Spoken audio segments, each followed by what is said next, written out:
தேர்தல் விதிமுறைகளை அமல்படுத்துவது குறித்து நெல்லையில் உள்ள மதுக்கடை பணியாளர்கள் மற்றும் பார் உரிமையாளர்களுடன் மதுவிலக்குத்துறை கூடுதல் துணை கண்காணிப்பாளர் சங்கர் ஆலோசனை நடத்தினார்.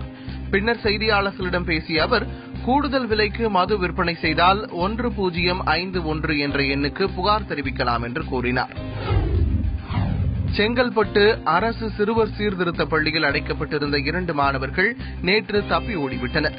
சீர்திருத்த பள்ளியில் காவலாளிகள் இல்லாததே சிறுவர்கள் தப்பிச் செல்ல காரணம் என்று கூறப்படுகிறது. தேர்தலில் வாக்களிப்பதன் அவசியம் குறித்த விழிப்புணர்வு பிரச்சாரம் வேலூர் புதிய பேருந்து நிலையத்தில் நடைபெற்றது. நடன நிகழ்ச்சி மூலம் நடைபெற்ற இந்த பிரச்சாரத்தை ஏராளமான மக்கள் ஆர்வத்துடன் பார்வையிட்டனர். நெய்வேலி NLC நிறுவன சுரங்கங்களில் இயந்திரங்களை இயக்கும் தொழிலாளர்கள் சம்பளத்துடன் கூடிய விடுப்பு உள்ளிட்ட கோரிக்கைகளை வலியுறுத்தி பேரணியில் ஈடுபட்டனர். தங்கள் கோரிக்கை தொடர்பான மனு ஒன்றை நிர்வாகத்திடம் அவர்கள் வழங்கினர்.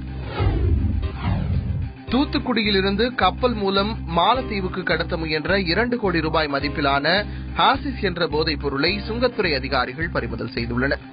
போதைப் பொருளை துறைமுகத்திற்குள் கொண்டு செல்ல முயன்ற குரூஸ்ராய் என்பவரை கைது செய்து விசாரணை நடத்தி வருகின்றனர். கன்னியாகுமரி மாவட்ட CSI கிறிஸ்தவ பேராயத்தில் 2 பிரிவினர்களிடையே பிரச்சினை இருந்து வருகிறது. இந்த நிலையில் ஒரு பிரிவினர் பேராய அலுவலகம் முன் சாலை மறியலில் ஈடுபட்டனர். காவல்துறையினர் நடத்திய பேச்சுவார்த்தையை அடுத்து போராட்டம் விலக்கிக் கொள்ளப்பட்டது. கன்னியாகுமரி மாவட்டம் மார்த்தாண்டம் பகுதியில் நேற்று மாலை நல்ல மழை பெய்தது. சுமார் அரை மணி நேரம் பெய்த மழையினால் வெப்பத்தின் தாக்கம் குறைந்ததால் மக்கள் மகிழ்ச்சியடைந்தனர்.